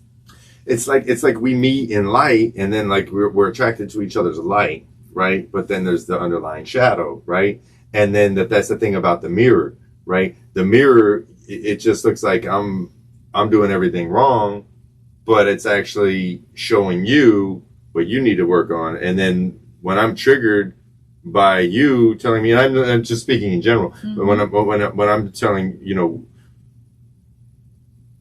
when you're telling me that I'm doing everything wrong, but it's clearly there's something wrong, or you wouldn't say it, right? But then it's like, well, why is it so triggering? Oh, because there's work that needs to be done. So what's the mirror, right? But now on the other side of that, otherwise it's like the person would be like, hey, I've noticed this behavior and this pattern, and I'm just letting you know it doesn't work for me. Well, and then like on the flip side of that, it's like, okay, I'm doing everything wrong, but I didn't see that I did anything wrong. And it's like, I see that you're responding like this. It's like, okay, well now that's my mirror, right? But the idea is to take a look at the reflection and say, okay, I'm not perfect. Some people don't have that ability. But see, usually what ends up happening is it just becomes, well, you didn't do enough. Well, you didn't do enough. Well, then, you know, we're not in alignment. Okay, bye.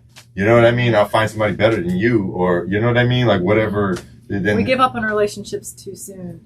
I feel like what we should do, because also marriages being forever, I don't think is in alignment. I think we should do relationship contracts. Like, you first meet someone and you're like, I think we could spend 2 weeks. What do you want to happen in this 2 weeks? Like, what do you want to experience together in this 2 weeks?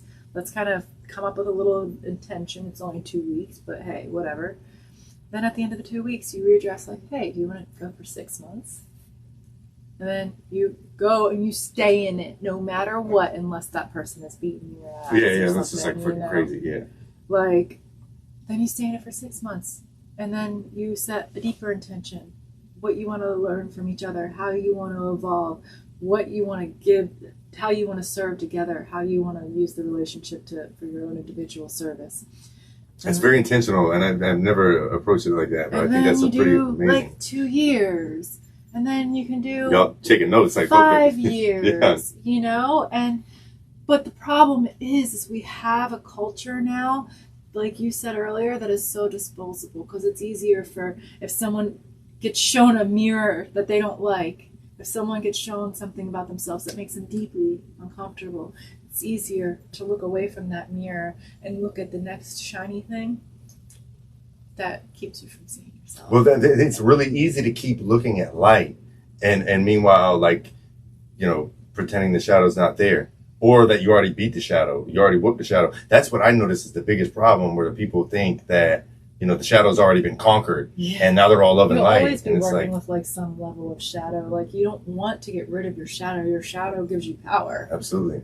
You know, you don't want to be rid of. I mean, that whole like, I'm only loving light, positive vibes only. I'm rid of the shadow. Is shadow. Careful, yeah. You know, it's unrecognized, unacknowledged distortion, because the truth is both are necessary. No, absolutely, and it very much like the masculine and the feminine, right? Yes. So, did we fully cover sacred sexuality? I think we fully covered sacred sexuality. I don't think we went to the entheogenics. Okay, yeah. Let's go into entheogenics, right? And what that means. So, yeah, I mean, my experience with entheogenics shrooms, right? Is shrooms. Yep, yeah. Exactly. What was your most heroic dose? That was an accident.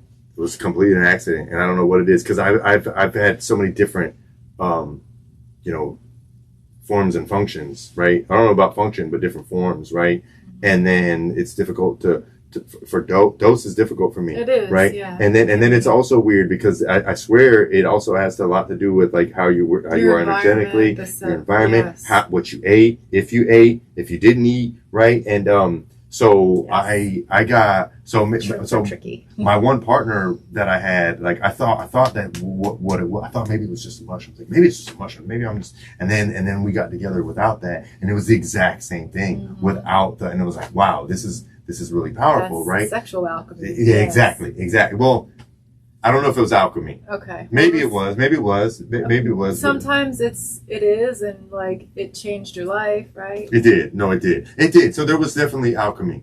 No, absolutely. It did. It changed my entire perspective on relationships. And what I want from a relationship That's to be alchemy. No, absolutely. Yeah, it did. It did. It did. Yeah. In a positive way. Beautiful. I grew from that. That's So all if you can nothing ask else, for. I mean, there was a lot of When you meet gain. her beyond the veil, you guys all hug each other and thank each Oh, other. absolutely. I'm so incredibly grateful. I'm so incredibly grateful for this Yeah. person, like really and truly. Right. And I've still have the utmost love and respect. Once we break the spell of the human roles, we do really see that at the core it is all love. It Absolutely. is all love. And even in darkness, Absolutely. it's love, right? But like, it's just so different on this planet than like the non-dual perspective. I feel like you have to hold like a multi-dual perspective here on Earth, because we are all one, but yes, we're all separate individuals as well. Yeah. You know, time isn't real. Time doesn't exist beyond the fourth dimension, but it exists in the third and fourth dimension, and it's a very real concept we play with here to learn lessons. Do we have to use it in subconscious work? No. Does it benefit us in subconscious work doing past life regressions? What I've found is not really, because people get ego identity attachments to, this was my past life, I was this in a past life. So I created something called the multidimensional live stream experience. You can tap into any live stream that's happening now, what we perceive to be the past, or what we perceive to be the future. Is this something that you implement in the Indium? Oh, right, I got off of that. No, I'm with you. I'm with But you. this is the Hold somatic, that thought. this is the somatic hypnotherapy. Okay. Because we were kind of talking about like different levels of everything. And I found that like once you know you can tap into any life stream that the issue you're looking to resolve or what you're looking to expand into is a vibrational match to, that takes the ego completely out of it, and you can go deeper into it. That's alchemy. That's Absolutely. alchemy, but it's also playing with the subconscious mind outside of the third dimension, because we don't have to play with third dimension like concepts with the subconscious mind. So another way that I like to give the ego a little break is through a medicine I have a very deep reverence for. It's called Bufo. 5-MeO-DMT. You squeeze a toad, And the frog, yeah. and you smoke it, and you go Mike Tyson into does that all the time. Yeah, it's really beautiful. Do you know about that? Mike Tyson? I do know Mike Tyson does it all the time. I used to listen to his podcast all the time. It actually inspired me. I really think that was the reason he lost to that guy in the end, just because his ego is just so integrated that he don't care. That young guy had a lot of ego left to integrate, so he was just like, all right, buddy, you have it. You know, I'm already fucking Mike Tyson. Exactly. I know who I am. I love Mike Tyson so much. You know? Yeah. So, like, it didn't matter. You can still participate in the third world, but he was just like, I'm at the end of my career. This is awesome. I'm fighting this guy. And this is different from the, what do they call This it? is different from the combo. Yeah. Combo, yeah. That's Combo works good with it. Like if you do combo to cleanse yourself, like 6 weeks before, I think it's pretty good. And I noticed that like I need less medicine when I work with combo. But yeah, it's just really beautiful. Complete disconnection from the ego, and you just get to watch it from the third's eye view, and like the revelations continue to unfold like weeks and like sometimes months later. So there's a deeper integration process that you should be having with your facilitator. Like if your facilitator is just serving you then leaving you, like that's like a check-in a couple times. And I really think to work with that medicine you should be doing some kind of spiritual work and inner work on yourself. in preparation prior to, right? Both, Yeah. prior to and after, Yeah. because it's super intense. And you don't want that to be just another thing that you grab onto and that you project God onto, even though it's called the God molecule. You have to realize that that connection from source comes when you clear the way for it. Well, you know, I'm not opposed to any of that. I just know my personal limitations. Mm-hmm. And what I do know, and I stand on this, I learned this when I was away, because all of the substances that I thought I had to have in order to survive, mainly just herb, right? Yeah. I thought without weed, I couldn't live. Yeah. Because of it pulled me out of like a weird, dark, suicidal place as an adolescent. And we tell ourselves stories to attach to these things when they don't really serve us. That's exactly right. I just did that with Kratom recently. And then when I was away, I got into yoga. Yoga taught me that everything that I need is within me. Everything. Right. I got a little bit away from that when I got like kind of down bad, and then I did it. Then I it's paradoxical. Everything you need is within, but also we actually need connection, and we do need external things too. Of course. Have you ever read Into the Wild or heard the story about Into the Wild? Not enough to like speak on it. It was just like this kid, and he was real smart, and he was like Ivy League, and he had all these scholarships and money, and he got rid of everything, and he took a bus out into the wilderness and into Alaska, and his whole thing was non-attachment, and you know, and then he wrote the last thing he wrote. That could be avoidance too, though. What do you think? Well, the last thing he wrote before he passed away was that life is nothing without relationships and connection. It is nothing. Yeah, I agree. Like that's without it. Exactly. That's life right there. So yeah, no, everything's not within. But I don't know. I know why people say that, but it can get easily misconstrued. I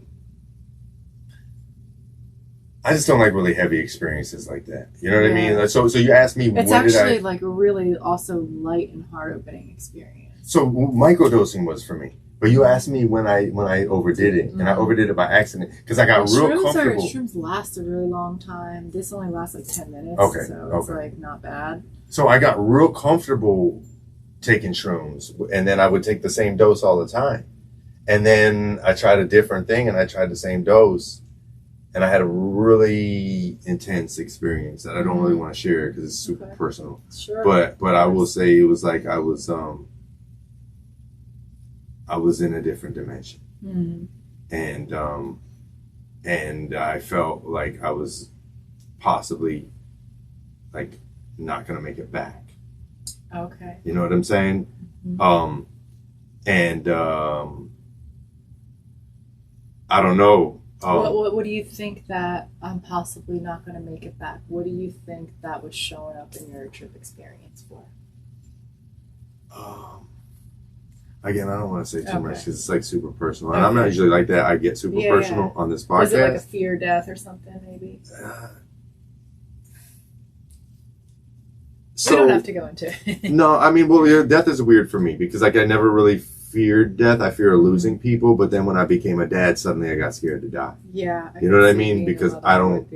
I mean, I've played with my life more times than you could possibly think. And I didn't ever think I was going to make it past 16.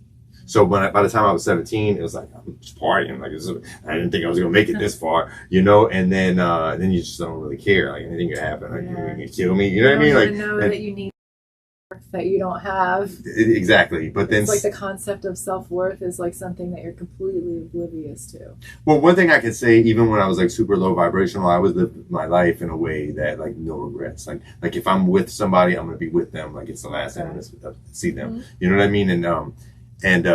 But like being a parent changes everything because now you're responsible for someone, and especially when you're concerned about what's going to happen if you're not there for them. Like who's going to give them what you can give them? You know, like nobody losing a parent is very tragic for us all.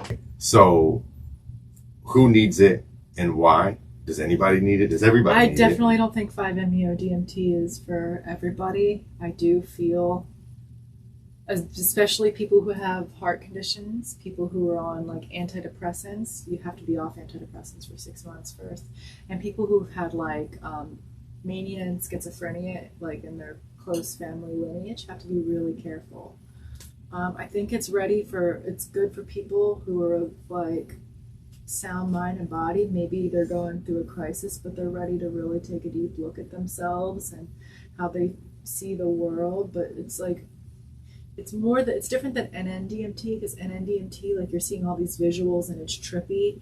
With 5-MeO, you don't really see anything. Sometimes you get visions, but rarely. Especially when you go into deep enough, you just go all the way into the core of your being. Like it's like some speed monorail to like the source, you know, but it shouldn't be something that's relied upon. Do you feel like people in that realm often abuse these Now, treatments? yeah, I think now a lot of people are using it to like, every time I got a problem, let me go talk to Mama Ayahuasca, or let me go smoke some Bufo, right? Like, since October, when we were in Indiana, we did some Bufo together. We worked with it tantrically and medicinally, which a lot of people don't agree with, but I find it to be like deeply, deeply healing. How does that work when you use it tantrically? So you basically work with it, like you set the container for sacred sexuality and for the medicine, and you just let what happens. Like I remember one time Adam and I were in bed, and I served him, and then I served myself a little bit, and like he started crying, and we were so connected that the tears just transferred into me, even though I was laughing, like I was crying, like it was just there, you know. And there was just, we did a lot of really deep healing with that for both of us.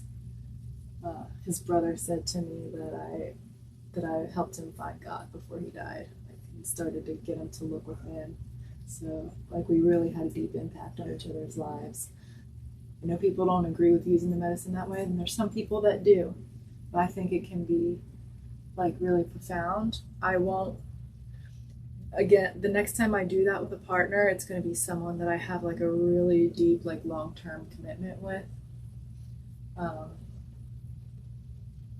Because I feel like I've cleared a lot. Yeah, absolutely. And but the last time we worked with it was in October, and then the next time was when my friend, I apprenticed with her for a little while. She also serves the medicine. We went and had a grief retreat for me in the Springs. It was really beautiful. So October and May, you know, a couple times a year maximum. So what else can be learned, or do you want to maybe share about the, and I'm, forgive me because these are new terms for me. Yeah, it's totally fine. And the facilitation of Entheogenics. Entheogenics. Okay. Yeah. Anything else you want to share? Entheogenics means the study of God within. Okay. Entheogen Beautiful. is the study of God within, because a theogen is the study of God. So an entheogen Theogenic. Yeah, entheo is a study of God within. Okay. But that's also the term used to facilitate substances? That's interesting. Well, entheogenic is the medicine. So you're saying like I facilitate entheogenic, a kind of entheogenic medicine. That brings you closer to your inner divinity. Mm-hmm. Okay, I got you. And one thing I want, to riff off that, one thing I want people to know about that is the way that you reach your divinity in the most deep and authentic way is by fully embracing your humanity, every single part of it. You're fully loving all those parts that were never accepted, that tried to hide, that, you know, part of you that you're really ashamed of, like especially those parts. And just saying, I am human and I've done this, but now I know, so how can I do it differently? That's it. How can I do it differently to be a deeper expression of my true soul, not how can I fix myself because I'm broken. But once you really embrace your humanity, you have such a deeper aspect to your unique source divinity. Like maybe I don't need to be fixed. Maybe I just need to embrace. You don't need to be fixed. Nobody needs to be fixed. Nobody needs to be fixed. They just need to feel and accept and lovingly say, I want to expand because I want to be a vessel for love all within me, and I want to bring more of that out into the world. There's nothing wrong with me now. Who I am now is perfect. If I didn't change one more thing about my life, that's enough. But I want to feel what it feels like. So this is coming from a place of love, not from a place of needing to fix yourself, because in order to be deserving of love, which you already are, You have to do this, this, this, and this. My perfection, I'm not saying that I don't have a perfectionist. I have one, and she is a hungry bitch. She is never satisfied with anything, and That's that Leo shit. she will eat Crucible up, and she'll be like, "What's next?" You know. Yes, that's the Leo. That's the lion. You thought That's you the were going to hunger be of the worthy when this happened, Yeah. but we're still like, so it's both, right? Like, I realize that I'm loved and I want to expand, but there's still that part of me that feels unworthiness. But the difference is I don't believe it now. Yeah. You see through it. Yeah. You see through the veil. Yeah. Absolutely. Okay, so I want to make sure that we covered, because we've been did. We covered a lot. Okay, so tell us what you have going on, Okay. where the people can find you, whether it be your website, because I know you have a website. I do. Any socials, YouTube channel. Okay. You mentioned a podcast. So Okay. wherever we can find you, you got these people watching. If they've been here this long, they're gonna hold on to every word. I'm going into self-promotion mode now. This is the Alchemystic. Let's do it. All right, so you can find me at my website, LaurenVanVajra.com, where you will find all of my services, including the multidimensional live stream experience, like we talked about earlier, Crucible. I do a embodied frequency reset, which is like your own personal crucible, but not in a heated environment, unless you want to run a heated environment to do it in. Cord cutting and boundary reset. So I just have a lot of like unique tools that when I meet you as a human design projector, I'm able to kind of feel into the energetics of what is needed and create those containers. I love creating like containers for people to fucking expand into, right? And that's kind of where like Vajra comes from. Creating space for them. Yeah, because Vajra is the masculine and the masculine is the space holder. Yeah. So that's kind of another way of me embodying union, because I'm living my life in service to union within and without, is taking the name of a tool that means the masculine, but it's also a spiritual, indestructible spiritual tool. VanVajra. In Vajra, yeah. But my name's Lauren Vandergrift. Anyway, same handle on TikTok and Instagram, Lauren_VanVajra, and on Facebook, it's Lauren Vandergrift.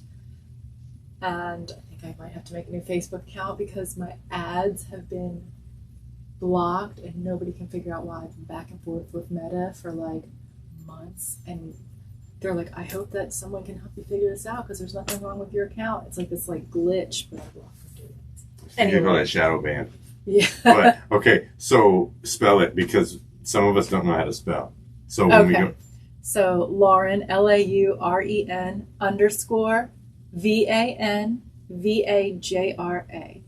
That is TikTok and Instagram, and Lauren Nicole Vandergrift on Facebook with a K. Nicole with a K. Yes. Okay. And Lauren VanVajra, LAURENVANVAJRA.com, and you can find all my services on that page. Excellent. Yeah. Okay. Thank you for asking. Yeah. So before we close, Also, one more thing. please. I can't believe I didn't talk about this. This is like my... Sure. Anyway, so I felt in the cells of my cells that Adam and I were going to have a daughter together. We already named her. Her name is Sophia Grace. And before he died, as a way to call her in as alchemy and magic, I created a shadow work dojo for women for $33 a month. It's an online community on Mighty Networks, and it's called the Temple of Sophia Grace. That was kind of my way to like get a bunch of people together to fucking become who they truly are and under her frequency. Then that happened. So now I've surrendered and said, no, she's still a frequency that's coming through me. I've been able to feel her in combo ceremonies. I've heard her laugh, and it's cool that she's not going to be our child, right? But we did still give birth to the Temple of Sophia Grace. So $33 a month. I do monthly wisdom circles there. I have a place for you to kind of write out what you're going through in your life, in your spiritual life, in your personal life, the patterns that you're noticing about yourself, and receive reflections from me and receive reflections from other women in the group. Because we heal, I don't like to use the word heal, but we understand ourselves more deeply and accept ourselves when we're witnessed. Yes. We can't do this in silence. We can't do this alone, and we can't do it in a vacuum. Right now, it's only $33 a month. There's so much more than what we are shown in the world, and a lot of the struggles that we're going through, and not only are they internal, but it's because of the systems that we were born into. You know, like the birthing industry, money, school, like how we were talking earlier, right? So I think we're going to come into a time where we start to decondition from all of these old systems. So I think what I want to say is when that starts to happen, and when you start to unravel these belief systems that you have internally, that you've held for years, and you start to be able to feel resonance and feel truth, it can be a very scary thing. But no matter what, learning to trust yourself will be the most important thing that you ever do, because when you learn to fully, truly trust yourself, trusting anyone else is typically irrelevant.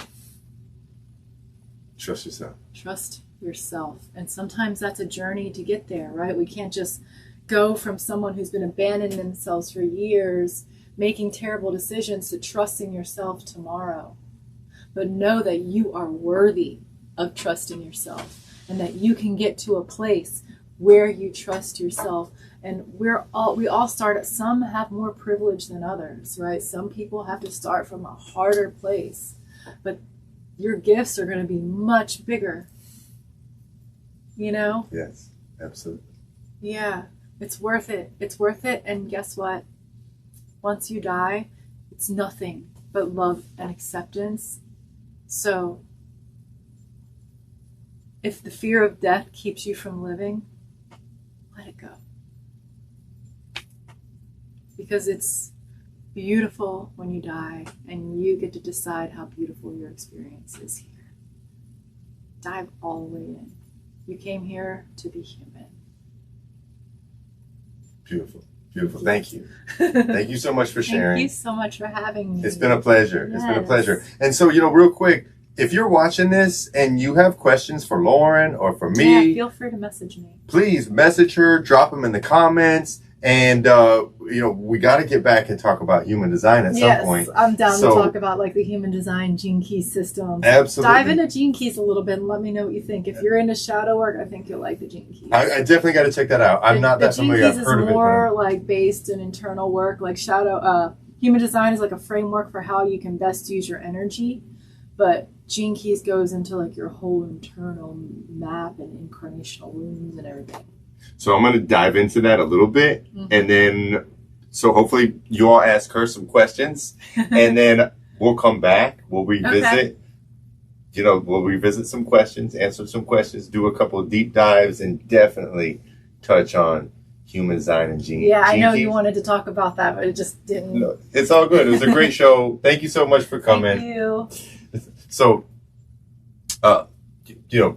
this has been an experience, a positive experience, and I learned a lot, and I'm sure the audience learns a lot. So thank you. I know it's not easy to tell your story, especially when you're reliving pain. Yeah. But when you don't let shame drive, it is easy. Because every single part of your story made you who you are. And once you love who you are, you don't have shame for any of that. Love yourself. Trust yourself. You are so worthy of all the love in the world. That's right. And you got to believe it. Don't let us tell you. You got to believe it. You won't see it until you believe it. That's right. And that's okay. So I just want to thank you for coming on the show, Lauren. Make sure you check out the website and the Alkemystic, the somatic hypnotherapist, right? And ultimately the spiritual mentor. You've been wonderful. Thank you. Thank you so much. Thank you all for tuning in. It is the Live Struggle Legacy Podcast. If you haven't already done so, please make sure you hit that subscribe button, hit that like button, hit that notification button. If you're listening on a streaming platform, please make sure you hit the follow button. Make sure you save, download, rate us. That helps a lot. Drop some comments, start a conversation, ask some questions. And if you're looking to promote your business, we're looking for sponsors. It's Live Struggle Legacy. We building pyramids. At Autism Acceptance All-Stars, it's more than awareness, it's action. When you sign up at the AAAS.org, you join a movement for acceptance, inclusion, and real impact. Don't miss our Memories Delivered program. We bring professional photographers right to the homes of autism families, capturing genuine moments in the comfort of their own space. Becoming an All-Star is free, but the difference you make is priceless. Visit the AAAS.org today. Be seen, be heard, be an all-star. If you'd like to promote your business on the show, please DM us for sponsorship opportunities. Thanks for tuning in. We out. Live Struggle Legacy. It's a whole movement.